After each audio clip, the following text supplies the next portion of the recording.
आखिर ये यहाँ क्या कर रहा है? चैप्टर 24 चलिए शुरू करते हैं। अवीरा आदित्य बिल्कुल एक दूसरे के करीब और सामने थे और एक दूसरे की आंखों में ही देख रहे थे। जहां आदित्य को अवीरा की आंखों में अपने लिए प्यार की एक छवि नजर आ रही थी, वही आदित्य की आंखों में अवीरा को अपने लिए एक अजीब सा पागलपन और ना खत्म होने वाला जुनून नजर आ रहा था। इसीलिए शायद अवीरा एक बार फिर से आदित्य की आंखों में खो सी गई थी और आदित्य ने उसके दिल को एक बार फिर से जीत लिया था, बिना कुछ कहे अपनी आंखों से ही। लेकिन अवीरा तब अपने होश में आती है जब आदित्य की ठंडी बर्फ सी आवाज उसके कानों में पड़ती है और उसे अपनी बॉडी में एक अजीब सी हलचल महसूस होती है। अवीरा एकदम से अपने होठों को आपस में दबाती है, वही आदित्य के ठंडे हाथ अवीरा की कमर को सहला रहे थे और वह बिना किसी भाव के अबीर की गर्दन पर अपना चेहरा रगड़ते हुए धीमी मगर मदहोशी भरी आवाज में कहता है, वाइफी सच में तुम मुझसे माफी मांग रही हो तो मुझे फील क्यों नहीं हो रहा है?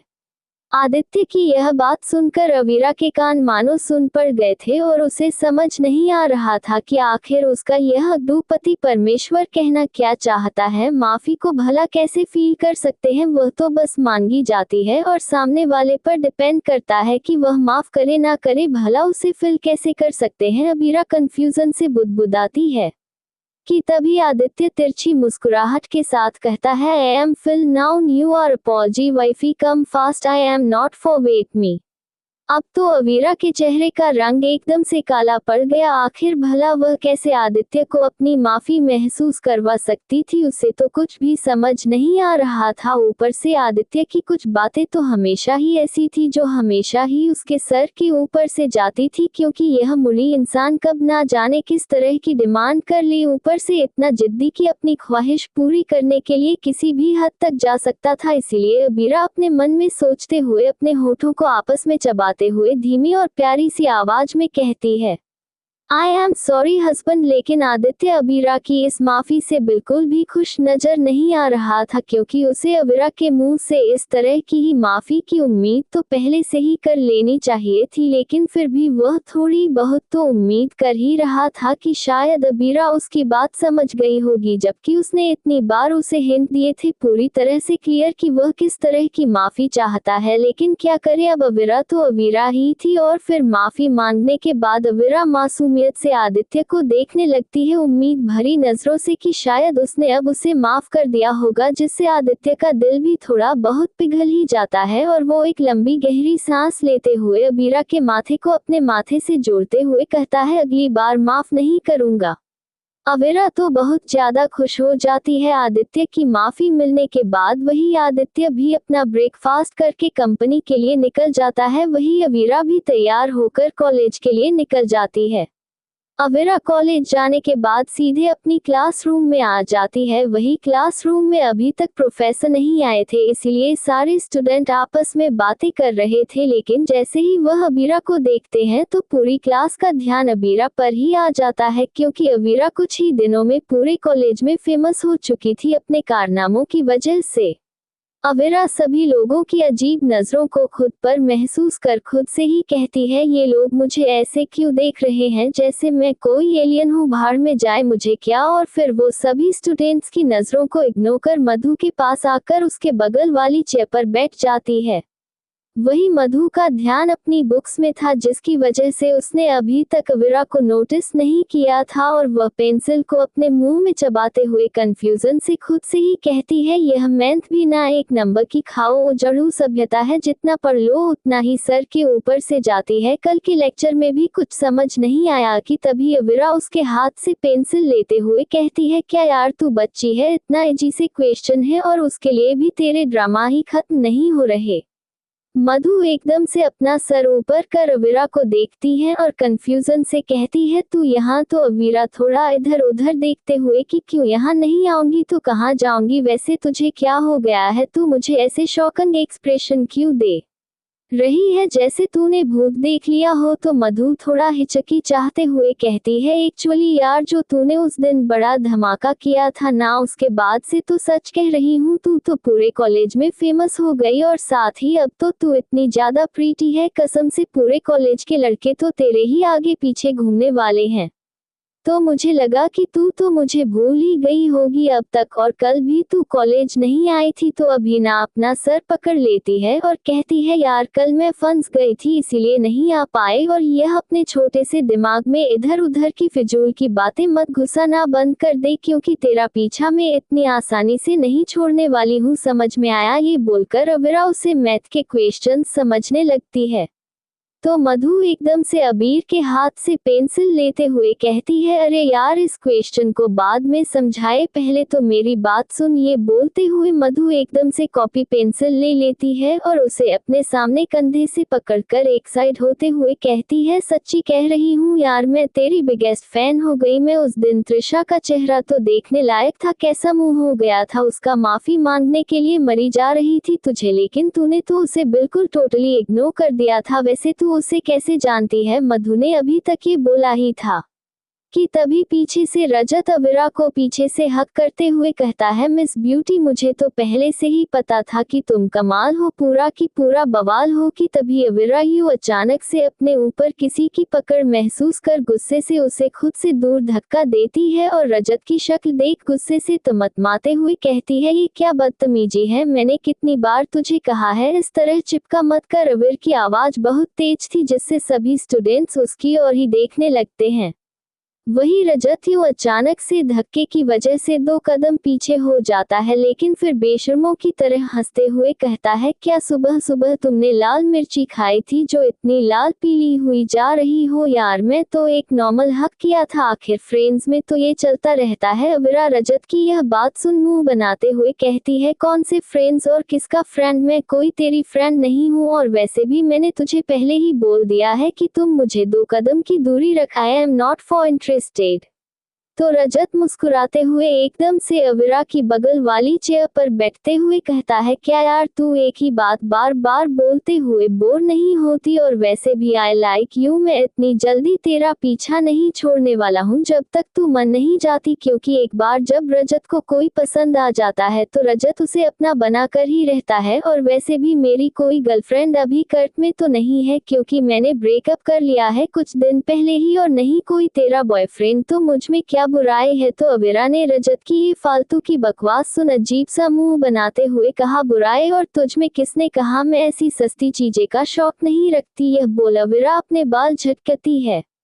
वहीं आसपास के स्टूडेंट रजत पर हंसने लगे। वही रजत सभी को खुद पर हंसता हुआ देख सभी लोगों को घूरता है और फिर मुंह बनाते हुए कहता है तुझे तो मैं बाद में देख लूंगा। तो मधु रजत पर गुस्सा करते हुए कहती है सच में यार तू तो एक नंबर का बेशर्म है, इतनी बार रिजेक्ट होने के बाद कोई बेवकूफ होगा जो खुद की बेइज्जती दोबारा करवाने आएगा। ये बोलकर मधु हंसने लगती है जिससे रजत का गुस्सा तो एकदम से हाई हो जाता है और वह मधु को उंगली दिखाते हुए कहता है छिपकली कहीं की, तू तो अपनी जुबान बंद कर, मैं तुझे नहीं बोल रहा। तो मधु अपनी आंखें छोटी कर कहती है तो कनखजूरे की तरह यहाँ क्या खड़ा है, अपनी सीट पर जा क्यों यहाँ टाइम बर्बाद करने आया है? रजत गुस्से से पैर पटकते हुए मधु को घूरकर कहता है किसी को तो पता नहीं लेकिन तेरा बहुत बुरा वक्त आ गया है। मधु रजत की धमकी सुन अपने कान में उंगली डालते हुए कहती है कुछ सुनाई नहीं दे रहा, और फिर अजीब सा मुंह बनाते हुए कहती है फोकट की धमकी बजी कहीं और जाकर कर, क्योंकि तेरी यहाँ दाल नहीं गलने वाली, तो जाकर वहाँ ट्राई कर, यहाँ तेरा कुछ हो सके। रजत की आज तक इतनी बेइज्जती कभी नहीं हुई थी जितनी आज मधु ने पूरे क्लास के सामने कर दी थी। वही सभी बच्चे रजत की तरफ देखकर अपना पेट पकड़कर जोर जोर से हंस रहे थे। वही अविरा को भी हंसी आ जाती है। रजत तो गुस्से से लाल मिर्च की तरह पूरा की पूरा ऊपर से नीचे तक लाल हो चुका था और वह गुस्से से अपनी मुठिया कसते हुए बड़बड़ता है इस छिपकली को तो लगता है सबक सिखाना ही पड़ेगा। वही मधु अपनी सीट पर उछाल कर टैक्स के ऊपर बैठ जाती है और फिर उसे उंगली से इशारा करके कहती है क्या हुआ, सुनाई नहीं दिया क्या? कृपया करके अपने स्थान पर जाने का कष्ट करें, क्योंकि यहाँ हमारे पास और भी करने के लिए कार्य है। अब तो रजत का गुस्सा बिल्कुल सर के ऊपर जा चुका था। वह गुस्से से तमतमाते हुए मधु को घूरते हुए अपनी सीट पर जाने लगता है। वही अविरा तो मधु के ऐसे एटीट्यूड को देख उसके कंधे पर हाथ रखकर शाबाशी देते हुए कहती है यार सच में तूने तो उसकी इज्जत की अच्छी खासी धज्जियां उड़ा दी, क्या तुझे डर नहीं लगता? तो मधु स्टाइल मारते हुए अपने बालों को कंधों के पीछे झटक कर कहती है मधु को और डर बिल्कुल भी नहीं। आखिर मधु क्या चीज है ये तो पूरा कॉलेज जानता है, बस उस फटू को ही नहीं पता था। ये बोलते हुए मधु बिल्कुल प्राउड फील करते हुए एकदम से अविरा के साइड में आकर बैठ जाती है। वही रजत अपनी सीट पर बैठा गुस्से से अभी भी मधु को ही देख रहा था, जो अपने चश्मे को थोड़ा ऊपर नीचे कर रही थी। वहीं दूसरी तरफ कॉलेज के प्रिंसिपल रूम में एक हैंडसम सा लड़का अपनी आंखों पर चश्मा लगाए बिल्कुल किसी स्टाइलिश हीरो की तरह खड़ा था। उसका बॉडी फिगर भी काफी ज्यादा अट्रैक्टिव था, लेकिन उसका गुड लुकिंग फेस बिल्कुल इमोशनलेस था। आंखें बिल्कुल बर्फ की तरह ठंडी और चेहरे पर कोई भाव नहीं, लेकिन उसके बावजूद भी वह काफी ज्यादा हैंडसम था, जिसे एक बार कोई भी लकड़ी देख तो मानो अपना दिल हार बैठे। पहली ही नजर में उसके काले घने बाल उसके आंखों के हल्का हल्का ऊपर आ रहे थे, चेहरे पर तिरछी मुस्कुराहट और ड्रेसिंग सेंस बिल्कुल नीट एंड क्लीन, ऊपर से नीचे तक बिल्कुल परफेक्ट लग रहा था। उसके हाथ में साइकोलॉजी की एक मोटी बुक थी और उसकी उम्र यही कोई 25 के आसपास की रही होगी, लेकिन उसके गुड लुकिंग फेस की वजह से उसके अपीयरेंस काफी ज्यादा अट्रैक्टिव और अटेंसिबल थी, जिससे उसे कोई भी इग्नोर नहीं कर सकता था। प्रिंसिपल मिस्टर अजय दत्त मुस्कुराते हुए सामने खड़े लड़के को ज्वाइनिंग लेटर देते हुए कहते हैं, welcome to my college mister Kapoor, आपको बहुत अच्छा लगेगा हमारे स्टूडेंट से मिलकर। हमारे लिए तो कितनी सौभाग्य की बात है कि आप हमारे कॉलेज में गेस्ट टीचर बनकर आए हैं। चलिए मैं आपको स्टूडेंट से मिलवा देता हूँ, और फिर मुस्कुराते हुए उसे अपने साथ लेकर बाहर आ जाता है। वही अविरा की क्लास में प्रोफेसर वर्मा क्लास ले रहे थे, जिससे सभी स्टूडेंट्स बोरियत से ना चाहते हुए भी उन्हें झेल रहे थे, क्योंकि प्रोफेसर वर्मा सच में एक छोटे से टॉपिक को भी खींच कर पढ़ते थे, जिसकी वजह से उनकी क्लास हमेशा ही सबसे ज्यादा बोरिंग रहती थी और उनकी क्लास में तो हर किसी की शक्ल पर 12 बज जाते थे। अविरा बोरियत से, यार यह कब जाएंगे, सच में अब तो मुझे भी नींद आने लगी है, अविरा ने थोड़ा उबासी लेते हुए कहा, क्योंकि उसकी भी आंखें अब भारी होने लगी थी। वही मधु तो अपनी आंखें बंद करते हुए कहती है, मुझे तो नींद ही आ गई है। वही सभी स्टूडेंट की शक्ल देखकर साफ पता चल रहा था कि वह बेचारे कितना ज्यादा टॉर्चर में है, और सभी लोग बस क्लास खत्म होने का ही वेट कर रहे थे। लेकिन अफसोस अभी क्लास खत्म होने में आधा घंटा था, जिसकी वजह से कुछ स्टूडेंट तो वही डेस्क पर ही सो गए थे बोर होते होते कि तभी क्लासरूम में प्रिंसिपल सर आ जाते हैं, जिन्हें देखकर प्रोफेसर वर्मा जो इतनी देर से अपना भाषण दे रहे थे, वह उन्हें देखकर एकदम से रुक जाते हैं और वह प्रिंसिपल सर की तरफ देखते हैं, जिनके साथ एक हैंडसम सा लड़का था जिसकी अफेयर्स काफी ज्यादा स्ट्रांग थी। वही सभी स्टूडेंट अचानक से यूं प्रोफेसर वर्मा की आवाज बंद होने से अपनी नजरें ऊपर उठाकर देखते हैं, तो एकदम से अपने सामने प्रिंसिपल सर को देख सीधे बैठ जाते हैं, मानो जैसे उनका मसीहा आ गया हो जो उन्हें बचाने आया हो प्रोफेसर वर्मा के टॉर्चर से। इसीलिए सभी लोग एकदम से खड़े हो जाते हैं और जो स्टूडेंट हो रहे थे उन लोगों को भी एकदम से बगल वाले धक्का देकर उठा देते हैं और फिर प्रिंसिपल सर को देख एकदम से उन्हें ग्रीट करते हैं। प्रिंसिपल मुस्कुराते हुए सभी स्टूडेंट्स को बैठने के लिए कहते हैं और फिर अपने बगल में खड़े लड़के को सामने कर उसका इंट्रोडक्शन सभी से करवाते हैं। सभी लड़कियां तो सामने खड़े लड़के को देख एकदम से एक्साइट हो जाती है, क्योंकि आज तक इतना हैंडसम बंदा तो उन सब ने कॉलेज में कभी नहीं था, यहाँ तक कि उनके कॉलेज का सबसे हैंडसम लड़का भी इस लड़के के सामने फीका लग रहा था, जिसकी वजह से लड़कियां तो पागल हुई जा रही थी और किसी की भी नजर उस पर से हट ही नहीं रही थी, यहाँ तक कि लड़कों तक को उसे देखकर जलन हो रही थी। वही अवीरा की जैसे ही नजर उस लड़के के चेहरे पर पड़ती है तो उसके चेहरे का रंग मानो एक पल के लिए फिका पड़ गया और वह अपनी पालकें झपकाकर मसलते हुए उस लड़के को देखने लगी, जैसे मानो उसे अपनी आंखों का धोखा हुआ हो। कि तभी प्रिंसिपल सर कहते हैं, ये हमारे new guest teacher mister Reyan Kapoor है और आप सभी लोग इनके बारे में तो जानते ही होंगे, ये दिल्ली के सबसे बेस्ट साइकेट्रिस्ट है और ये आज से आप सभी को साइकोलॉजी पढ़ाएंगे। ये सुनकर तो सभी स्टूडेंट्स एकदम से एक्साइटेड हो जाते हैं, जिसे पूरी क्लास जो कुछ पलों के लिए अभी शांत थी वो एक पल के लिए स्टूडेंट की एक्साइटमेंट में शोर से गूंज उठती है। वही रेयान की नजरें सिर्फ अविरा पर ही टिकी हुई थी। वही अविरा को समझ नहीं आ रहा था कि आखिर ये यहाँ क्या कर रहा है। उसके मन में कई सारे सवाल चल रहे थे, लेकिन वह अभी बिल्कुल पत्थर की तरह जमी हुई थी कि तभी मधु खुश होते हुए कहती है, ये कितना ज्यादा हैंडसम है, दिल कर रहा है कि इसे जाकर अभी के अभी प्रपोज कर दूं, क्या ये सिंगल होगा। अविरा मधु की आवाज सुन मानो जैसे अपने होश में आती है और फिर समझी से मधु की तरफ देखती है। वही मधु तो काफी ज्यादा खुश हो रही थी, लेकिन अविरा का ऐसा रिएक्शन देख कहती है, कहीं यार तुझे भी इस पर क्रश तो नहीं आ गया ना। कि तभी रेयान की आवाज एकदम से गूंज उठती है, साइलेंट। उसकी आवाज इतनी तेज थी कि पूरे क्लासरूम में गूंज उठी, जिससे पूरे क्लासरूम में एक पल के लिए सन्नाटा छा जाता है।